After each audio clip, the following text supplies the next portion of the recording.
Welcome back or welcome front if it's the first time joining us. This is Adventure Game Hotspot. I'm Joshua with Weird Gaming Adventure, and my co-host is Steven, aka Adventure Game Geek. aka the Adventure Game Geek. Go to his YouTube channel and check out some of his old rundowns on Gabriel Knight. Make sure that you do that. Gabriel Knight. Well, I've only done the first Gabriel Knight, and I've been meaning to do the Beast Within, like a review of it, but I did actually do that location video if you haven't seen it, where I go to the real life locations, which they use like as the basis for the game. Like that was an incredible experience. I'd recommend anyone to do that if they're able to. That's how I found you, and what an incredible idea. You got to see everything that the game had and all the locations and the way it is in real life. A nice commentary on it as well. You're a big Sierra guy, correct? I am. I'm more of a Sierra guy than a LucasArts guy, for sure. Well, then this episode's going to be right up your alley because we are talking about King's Quest, all things King's Quest today. We're going to be ranking the games in order and also talking about the remakes, they're lovely remakes. And so, what do you think? You want to get cracking? Sure. And I actually changed my background, especially for this, which was just a picture that I had randomly on my computer. So this is King's Quest 1 on the Sega Master System. It is not the greatest version of the game, I have to say, but it's interesting. Well, the consoles didn't really do King's Quest justice. King's Quest just isn't. I just don't think it translates well to a console. It's not a console type game. Like there was a King's Quest 5 on NES. Let's throw that one out there first.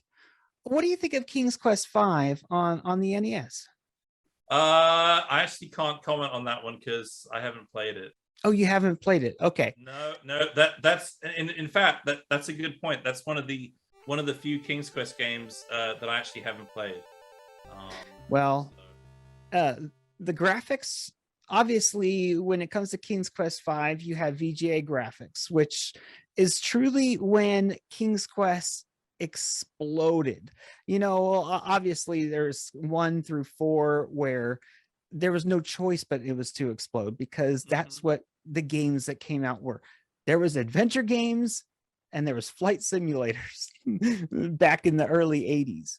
Right. But, and I've never been a fan of flight simulators, so if I had to choose between those two, it would always be adventure games. Oh, it would have to be. It would have to be, unless you want to play Pong or something like that. And but anyways, so on the NES, the graphics were not the same. The graphics were about what you're seeing in your background.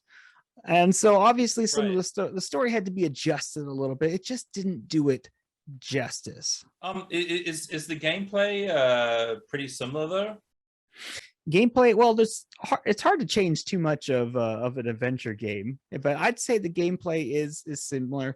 It's obviously not keyboard, obviously not mouse, point and click or anything like that, but it was good for its time. Let's just say that when it comes to NES. You can only do so much on an NES system. So I think those are the only 2 King's Quest that were on a console. Is that correct? King's Quest 5 and King's Quest 1? I don't know. As far as I know, like I might be forgetting something, but those are the 2 that come to mind. Yeah, that's actually a good question. One that I don't know. The only one that I was aware of was NES. And so you're talking about the Game Pack system. What system is that? Huh? You said the Sega Game Pack? Is that what you were talking about? No, the Sega Master System. Oh, Master System. What is that? Yeah. I can show it to you because I have it right here. Oh, here we go. We're gonna learn something. Here we go. Whoops. Yeah, here it is. That this is the Sega. This is the Sega Master System right here. Okay. Yeah, this actually, I actually got this specifically for my King's Quest video, because I'd never played the Sega Master System Hmm. version, and so I specifically got this and a copy of King's Quest for it, Hmm. just so I could play it for the video. So yeah, that's basically all I got it for there. So you have a unique perspective. What is the differences for the master system and for computer? Uh, well, the let me see if I can remember. Oh god, I'm trying to remember. You should just like it's probably better if you just watch my video on it Ooh, there it is. on my Yeah, better for channel. Yeah. you too. It's like, so yeah, I talk about it in the second part of my King's Quest One video.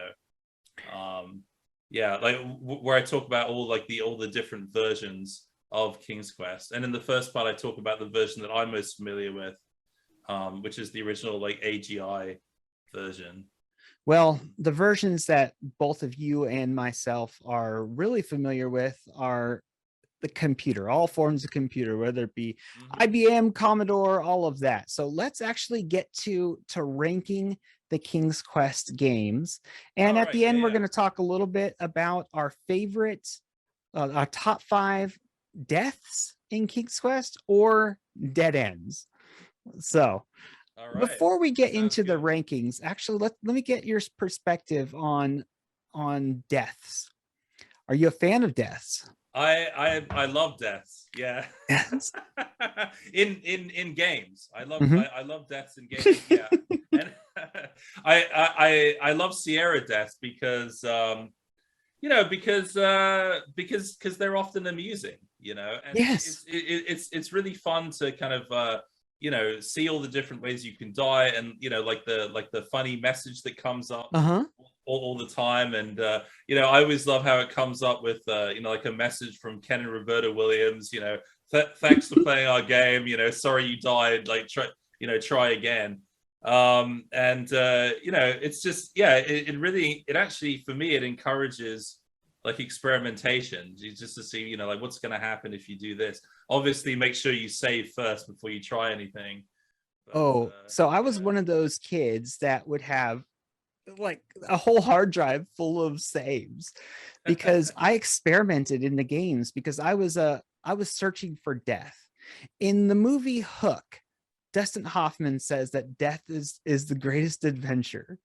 And that's what it was in a Sierra game because deaths, like you Yeah, said, they were fun. They were part of the yeah. adventure. And I don't know why people would get so upset at the fact that you could die in an adventure game if it was truly almost like an achievement. It's like an unlock. You found unique ways to die in funny ways.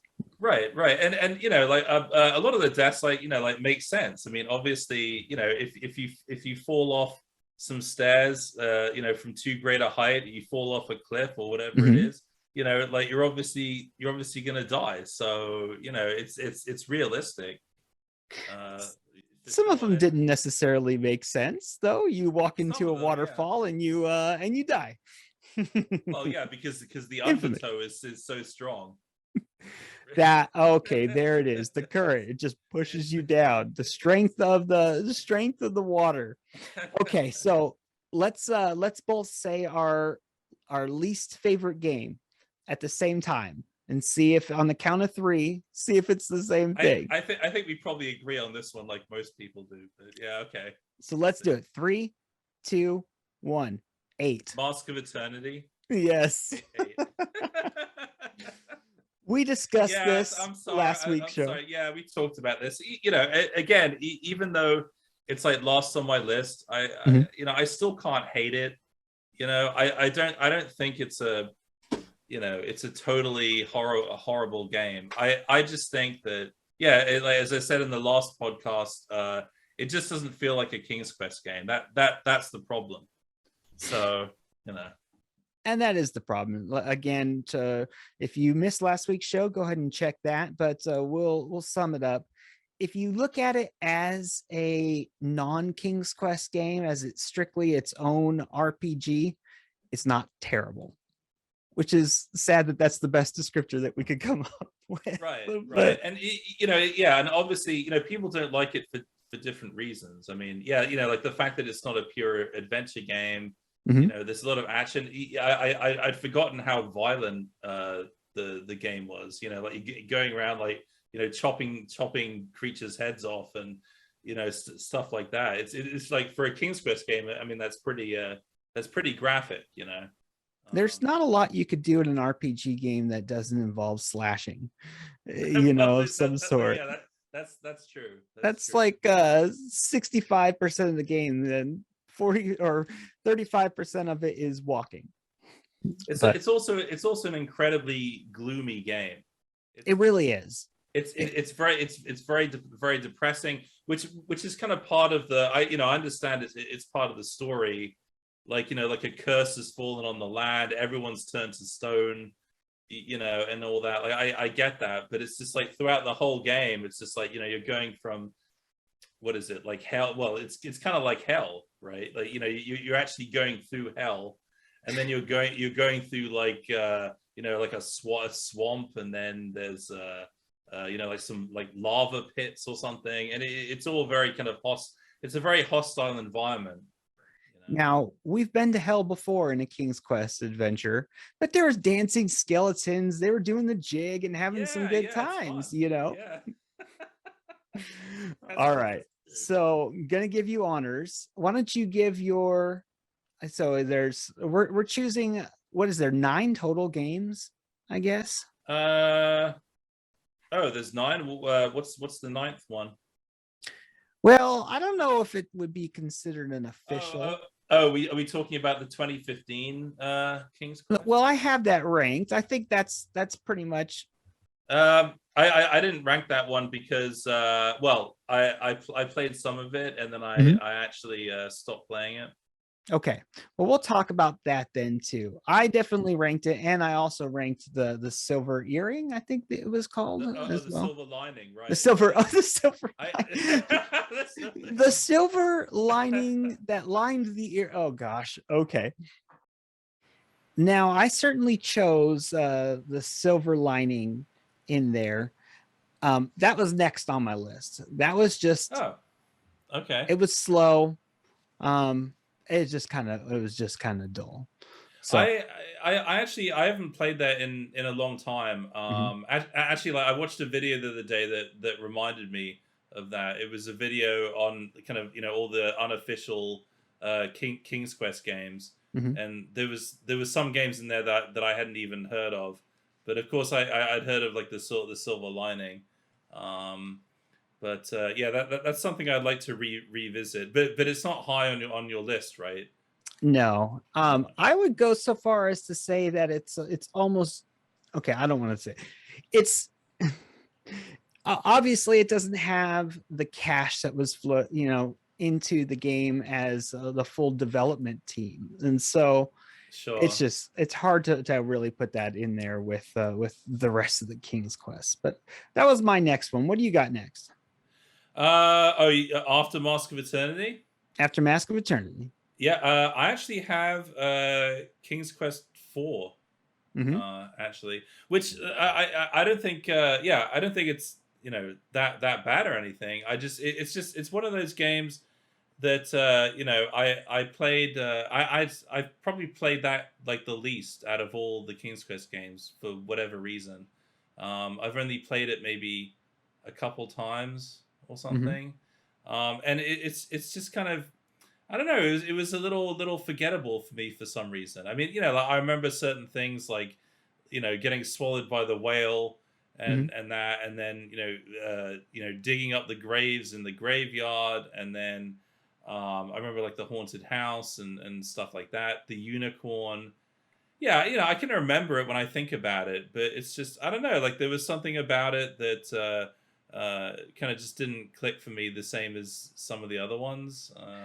I don't know what it was. I can't really say like what it was Well, missing, but I think you gave a good description. It's not as memorable as some of the others.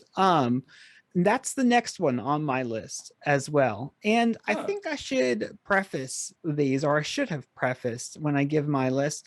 I did not play firsthand King's Quest 1 through King's Quest 4. I watched a let's play on those. Oh, And so, okay. and I think it's one of those things that had I played King's Quest 4 at the time, then I would have enjoyed it a whole lot more, because having looked back at it, watching a YouTube video, there's some limitations because I watched it like 2018, Right. whereas I'm used to, Unreal Engine games. And so if I played it back in 1986 or 87 or whenever they came out, then I would A, have the nostalgia factor, and Mm-hmm. B, it's I was in the moment playing it. So I'd have the full ambiance and everything. So without the Right. Right. limitations of technology. So mine was my next one was 4. Now, Okay. remind me, was that the one with Rumpelstiltskin in it? No, no, that's one. That's King's Okay, that's Quest one. okay. That's right. That's one. Okay. Yeah. What's your next one then? Next one after 4 is 5. Um, uh, Oh, you're hurting me. I'm sorry. Again, Mhm. it's not that I just dislike it or anything. Like that's another one which I didn't play as much of. I'm not really sure. See, it's very hard for me to say why that is. It's kind of Mhm. like I don't know. I really don't know. Maybe it might be because that game is uh I think that game has a few too many dead ends in it to be honest. I think that as much as I like deaths and dead ends, well Mhm. actually I don't like dead ends so much, but but I think that they kind of went a bit overboard in that game. But that was the first time that there was like a leap from like the older Mhm. graphical style to the newer. So it in a technical sense it was a great improvement. um but I don't know. So I mean so I enjoy it. I like it. I like the ants. I like the ant song. We're the ants, led by King Anthony. We're coming to help King Ralph. And the yeah, bees, yeah. There's plenty of good things. It's not just the because there's like snakes, the poisonous snakes. Graham, watch out! A poisonous snake! I actually grew to have more of an appreciation for Cedric after interviewing the voice actor. Um, I uh, watched that. yeah. So I interviewed Richard Aronson, who does the voice Mhm. of Cedric, and Josh Mandel, who does the voice of Graham. And yeah, like when it's really interesting when you talk to the people behind the game, like behind the voices, you get like a new perspective.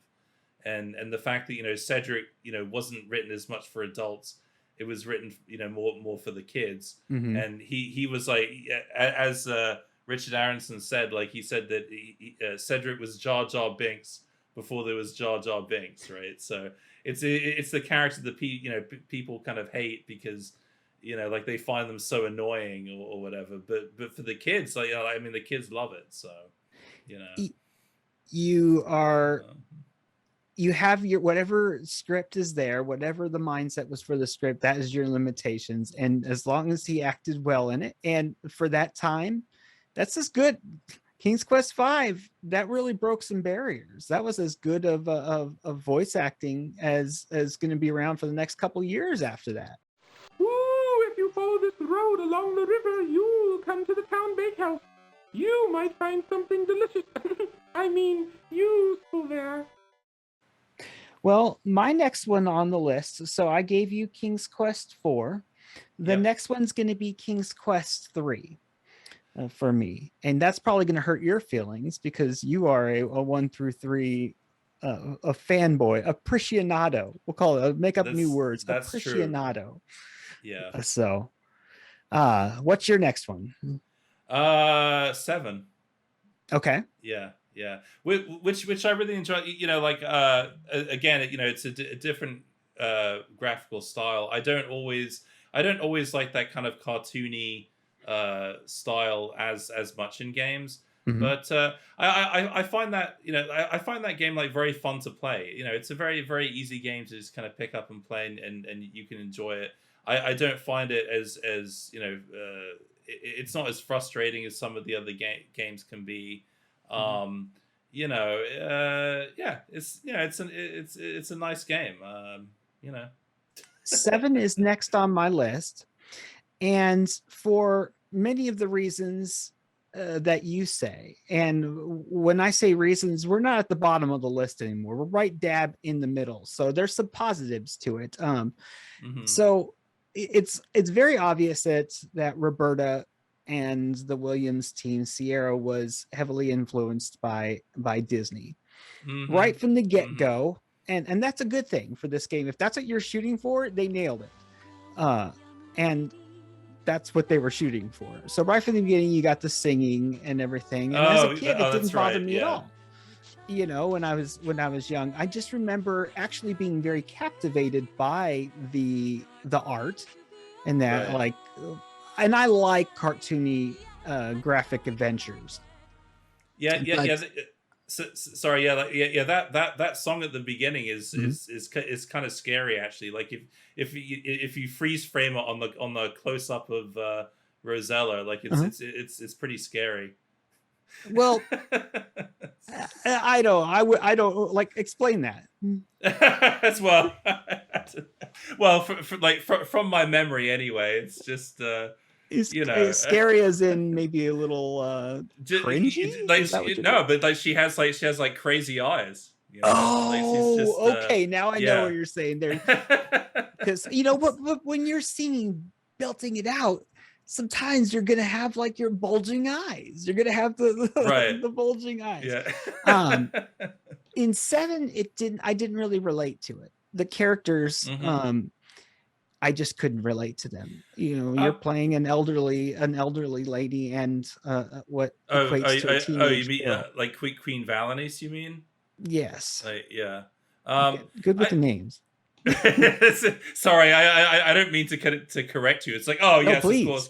of course, that's Queen Valenice that you're Well, talking that's why about. you're here to throw in all of the facts when it comes to King's Quest. Right. Yeah, yeah. So, Queen Valenice and Princess Rosella. I did appreciate the fact that you can switch characters. Like you mhm, kind of go back and forth, and like the characters meet together at some point. So that they're kind of converging. So mhm. I did really like that aspect, and you get to visit the same locations with with the different character. Hmm. So okay, so we got King's Quest 7 out of the way. What's your next one on your list? Then I have three actually, Okay. um, which actually kind of went up on my list because like yeah, as I was saying, like I'm replaying it now because I'm kind of on a King's Quest binge right now Mhm. because I just I just did a video on King's Quest 2, and so like I really want to get through the rest of the King's Quest games that I haven't done a video for already, which is 3, 4, 5, and Mask of Eternity, maybe. Okay. So yeah, but three is a really interesting one. Yeah, it's tough. It's a tough game. It's a totally unforgiving game, and I can't tell you how much I rage quit yesterday when I was playing it. Like I thought I was making great progress. Like I turned the wizard into a cat, which is Uh-huh. if you played like that's what you Oh that's how yeah. you. Def- Sorry if that's a spoiler, but yeah, that's how I don't think that's you're how. spoiling it for anybody who's watching That's this okay. show right now. Okay, you turn the wizard into a cat, but yeah, like so I did that. I got all my spells and all the ingredients, like all my spells, and then all I had to do like was leave. I just had to take the pirate ship. Like I get down there to the pier, and then I find out that the pirate ship is left without me, right? And I can't tell you how much I rage quit over that. I was like, God damn it! And then I was like, okay, well maybe I can reload. So I reloaded and realized I had about like 10 minutes before the ship sailed. Okay, and I still had like 3 spells to make. When if you don't already know, yeah. So you go to the lab and you have to type out like all the spell instructions, Mhm. right?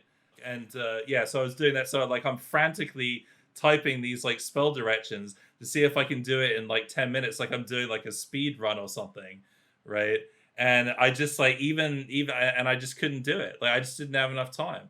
And so like I'm gonna have to reload from like a previous save. I think the trigger for the pirates turning up and the ship and everything is once you visit the Oracle in the cave, and yeah, like once you do that, that's the trigger. That's when the pirates show up. So I have to reload my save game just before the Oracle So and you famously do all that again. turns the wizard into a cat, Hmm. which created a snowball effect, and eventually the wizard's, what was it, his uncle or his family member comes back later in King's Quest.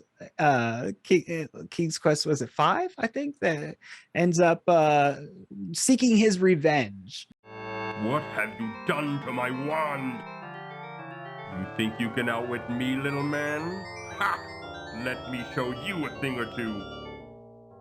So my next one, looking at my list real quick here, where am I at here? My next one's going to be King's Quest 2. So Okay. I want to make this higher on my list in a good way, strictly because of the AGD Tierra remake. The remake was so good, and I guess we'll talk about this later on too. Hmm. That Yeah. was my favorite remake, the VGA remake by AGD, by far. The story was, they upgraded the story, which is hard to do, you know what I mean, and they made it a whole lot more smooth. But King's Quest 2 is going to be next on my list, strictly based off the story. What do you got? Oh, actually, sorry, I forgot to put 2 on my list. So 2 would actually come um, before, like, what? Yeah, so it would be like 2 and then 3. So 3 would actually be, for me, Mhm. 3 is actually higher than 2, to be honest. So since we're at 2 and 3, what's your thoughts on the timed puzzles for this era of King's Quest? um, oh, well, especially in 3, I Mhm. actually thought that was a very bold, choice to make. But I actually think I think it works really well, and Mhm. it's not totally illogical. Like if like what the timing is. Right. For some reason, like when I played it when I was younger, I didn't I couldn't figure out like like how the time worked. But it's Mhm. actually like fairly straightforward. It's just like the wizard is around for like the first 5 minutes or whatever it is, and then he goes away on a journey for Right. 20 around 25 minutes. So as long as you keep track of the time, and there's a timer at the top, and just make sure that you're back home, in time, and you don't have any contraband or whatever, then you'll be okay. And then the cycle just kind of repeats, and then he's back for another 5 minutes. Then he goes for a nap or whatever, and that's another 25 minutes, and so it just kind of repeats like that. So like if you figure that out, you can kind of like you can plan out your strategy Mhm. basically. But yeah, but if you don't know, and then I didn't factor in the whole pirate ship thing. Like I totally forgot Right. about that, and so that that was a bummer. But I mean this is the thing, like these games, I mean, if you know what you're doing, you can play through the game in an hour or whatever it is. But like the fun part is taking the time to explore. Actually, well, I say take the time to explore in King's Quest 3. You can't really take the time. Well, you think But about it though. You do have to take the time. I mean, you're not going to do it right though. That's why you have to. That's why you have to save. It allowed for the longevity of the game Mhm. time. Mm-hmm. You're going to go through that 25 minutes without noticing the pattern. You know, the first times that you play, you're going to go through it a few times. And so I think it was an innovative play, innovative development scheme that they put into there, and one that was end up using and mastering many times later on down the line. Well, And so, I think it also really really made sense for like the story and the character that you're playing. Mhm. Like you're playing a slave, and you're doing things that you're not supposed to. So so you get that feeling. Oh, you're doing that something for rush. yeah, that rush, Mhm. like doing something forbidden. It's the feeling of sneaking out your bedroom window and like to go to go to a party or whatever it is. Not that I did that a lot when I was younger, but I'm just You learned your I'm just lesson the saying. first time. All right, But so who you yeah, got? What do you got next? so sorry, I tend to ramble about King's Quest. Sorry. No, that's what we're here um for. so after 3 I have 6, which is second on my list. Okay.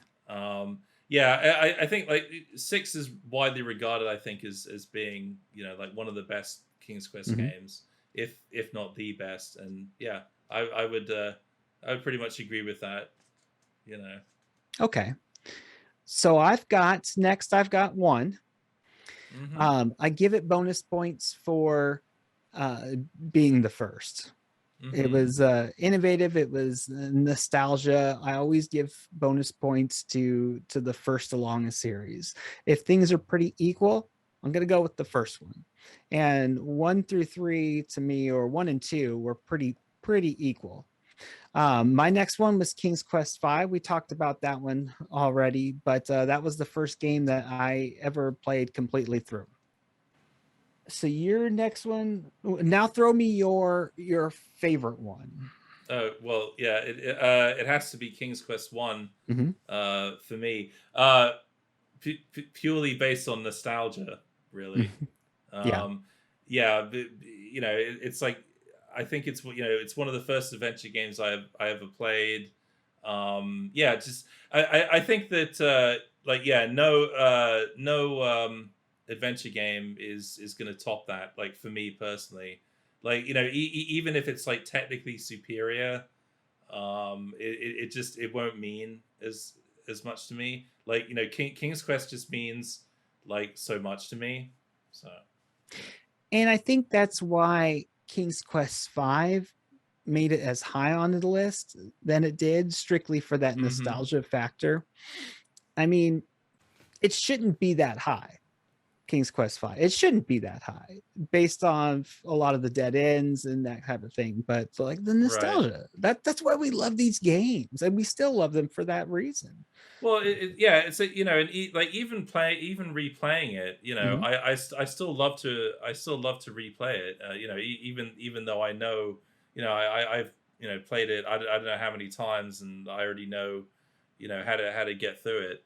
But because I remember playing that, back in the day, and just like being blown away at the fact that you can actually interact with the environment. Like Mhm. you can climb a tree, and like there's a you find like a giant nest with like a golden egg in the tree. I mean, like to me as a kid, that was like incredible. That was like finding some like secret treasure or whatever it is. Like there was just this incredible like mystery, and that you can climb into a well, and you can like dive into the well, and there's like a cave in there or something. you know so it's like it's that feeling of like exploration, which has just never really been equaled for me. The So adventure, yeah. the adventure. Exactly. It's probably the same feeling that people who played Colossal Cave Adventure Mhm. had. Like even though I didn't play it, but it's probably a similar experience, like exploring the cave and find like like what finding all the treasure and all that. So Well, you touched on my favorite game, King's Quest 6. Um, hmm. it was just I think we use the word masterpiece too many times when describing games, but for that time frame, King's Quest 6 was definitely a masterpiece. The voice acting, the story, how they mixed everything up together, it was a pure experience. Oh yeah. No, The I agree. perspective, I a agree. It's lot, a brilliant game. Yeah.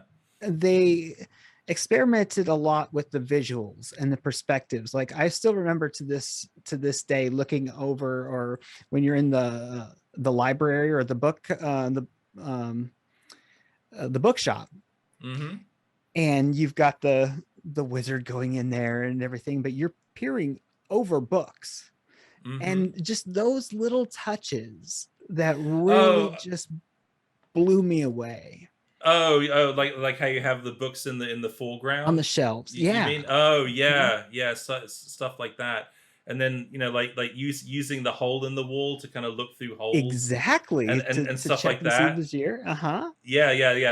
I mean that's brilliant. I mean that stuff is And is of great. course, And they like Sierra was one of those companies. Well, it was the company at the time who was really pushing the innovation. And every game was something that the industry had not seen before. And so, and King's Quest, the story was, I mean, to this day, I can replay that a bunch of times and get stuck on it a bunch of times due to dead ends. yeah, I think out of all the King's Quest games here, six is probably the one that holds up the best nowadays. Some of the best deaths in that one too. So let's talk about those. Okay. Oh yeah. Let's talk about the deaths. Yeah. So we mentioned already that we are fans of the deaths in King's Quest. So some of these choices are going to be stuff that we like, and then we also going to choose some dead ends in there that are just so. What did you do to me, Roberta? Yeah. That we have to throw it in there. Yeah, I'm not really sure why I said I liked dead ends earlier. Like that was a total like It was I tongue didn't in mean cheek. I didn't mean to say that. Like Well, deaths are great. I love the Yeah. deaths, but the Yeah. dead ends, they made me so frustrated that I tried to pull my own hair out, and then I couldn't pull my hair out, so I got even more frustrated. And I don't know if you've seen my interview with Roberta, and she straight up said that whether they knew it or not, they were trying to add longevity to the games, although some of them were straight up mistakes. And so we'll touch on a Right. couple of those mistakes. So last week we gave you the honors. So we, at the end of their shows, we choose 5 of something, our top 5 of something.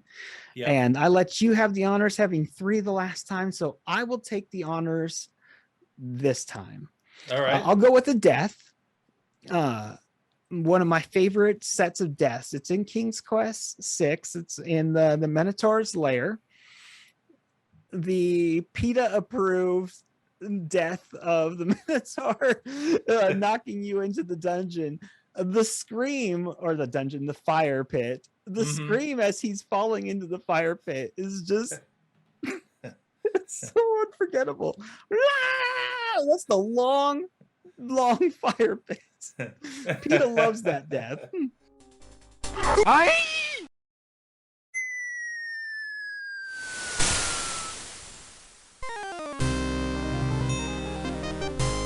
Tickets up. Next. There's something to be said for taking the bull by the horns, Alexander. What do you got? Oh, for deaths, let's see. Deaths or dead ends? Right. Okay. Deaths. Also from King's Quest 6. I really like it when you get turned into a beast. Okay. Right. Yeah. And yeah, and it's like, and the beast is just kind of this this cute little creature, So yeah, I thought that was funny. I'm trying to think which one that was. Which What It was was the wording that they used on that one? Do you remember? I'm not even sure what it's called. I'm not sure what it's called. Hmm. It's just like a little creature. Is it the Um, Island of the Beast that you get turned into a beast? yeah, yeah. I mean, there's like a time. There's a time limit. Gotcha. Right. It's a time. Oh, okay. I know exactly what you're talking about now. Okay. And if the time runs out, like then you turn into it. Yeah. Now I remember. Okay. So my next one is going to be when it comes to deaths. Again, I'm going to use King's Quest 6. I love the idea of, you know, how you die a lot and throughout the entire thing you end up having to go to hell, to river Styx and everything. You have like the dancing, everybody. Well, playing off that, you actually had to go through and part of the adventure and meet death himself.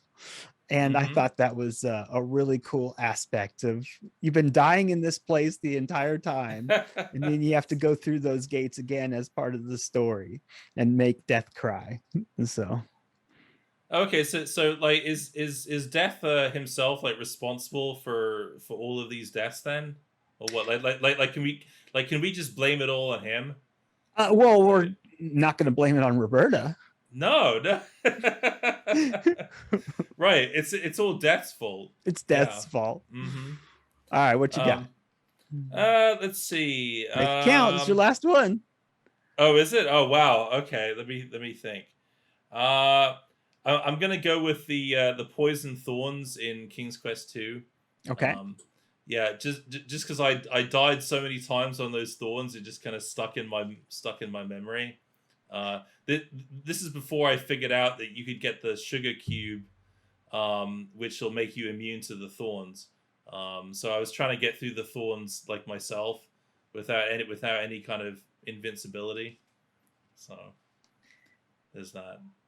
So you got the poison pill when it comes to the thorns. Okay. I'm gonna go with a dead end. And I made reference to this earlier. King's Quest 5.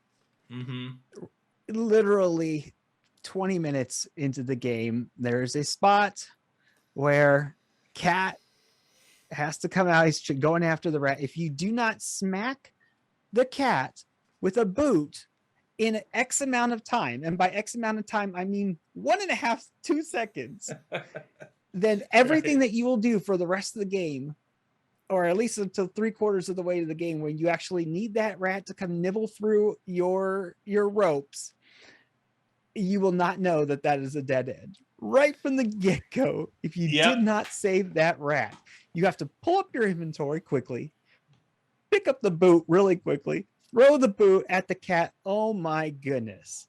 And yeah, I'm still screaming to this day. Yeah, that's definitely one of the most infamous dead ends. Like, did Roberta have anything to say about that one specifically? She didn't remember that. I said, "You're a liar." No, she didn't remember that. she said that. Well, she said that somebody brought that up to her, and she said that she had forgotten about it. But I'm like, right. well, look. Well, I told her to Google King's Quest dead ends, and it's infamous. It is, but I think well, like you see what would have made that more fair was if you didn't just have that one opportunity, right? Like, if you notice the pattern, right? Usually there's like a random event like that, and it doesn't always like happen just that one time. Like the problem is that it you have that one chance, and then after that it's gone. Like all they had to do was just make the cat and the rat like reappear every so often, and then and then you kind of catch on to the fact that, oh, like maybe I have to do something here. If you pass this spot, it'll trigger the cat to chase the rat, and then just that cat puts that rat in its mouth and runs away with it. Oh man. So I know we said top 5, but we'll give you an honorable mention here. What's another dead end that strikes at you? Well, yeah, that was definitely on my list. Yeah, the other one in King's Quest 5 is the custard pie That The Yeti? yeah, the Yeti that most people know about. That one though, I don't think is as unfair because I think you know if you have enough experience playing adventure games, like like that you shouldn't necessarily like eat food that you have in your inventory unless you really need to. Right. So it's just like if you ate the custard pie, you know, I don't know guess what to tell you. If you ate the fish out of the barrel, I don't know what to tell you. Mhm. I mean, again, what would have made that more fair is if you were able to buy another custard pie. True. But once you reach the other problem is that once you reach the mountains, like you can't backtrack. Go back to the village. You can't go back. So yeah. Well, we got 3.5 minutes. Do you have anything to say on the way out, my friend? Oh, we're at the end already. Wow, I feel like we only scratched the surface of King's Quest games. There's so much to talk about. Oh, with we're King's definitely Quest. going to revisit this conversation later on. Oh, great. Down the line. Let me throw one more quick one at you. What's your favorite remake? Of the ones that I've played, I would have to say the AGD remake of King's Quest 2. Yeah, buddy. Which you mentioned earlier. I think that one in particular, because it really does like an excellent job of expanding the story and like filling in some of the gaps which are in like the original game. That's one instance where I admit that the remake is better. Yeah. I mean, as far as like the story, because it gives like a much more kind of fleshed out story.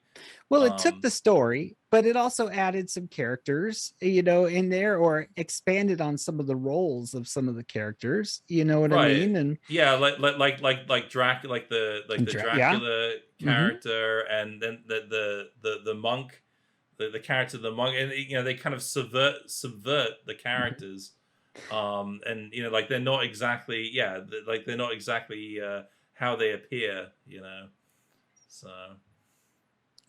You know what? It's been another wonderful episode of Adventure Game Hotspot. One more month from yesterday. In a month, we will have our website up and running live. I'm getting some good feedback on the website from those that are building it. All sorts of fun and fancy stuff going on in there. We hope everybody joins us and has a good time over at our forums. Can't wait to show off our museum that we have when it comes to the adventure game museum that we have. Go check out Adventure Game Geek on his YouTube channel, and you can find him over at Twitter as well. The Twitter, as some would say. The Twitter, right? And I just uploaded my video on King's Quest 2 today. So did you? So if you go to my channel, like that's my latest that's my latest one. Well, I've got some things I got to do tonight, and that's what I'll be having on in the background, and I hope everybody else does as well. For Adventure Game Geek, I am Joshua with Weird Gaming Adventure, and we will see you in the next episode. Adventure Game Geek. Yeah, that's my theme song. Adventure Game Geek, solving riddles great and small. Adventure Game Geek, adventure games you love.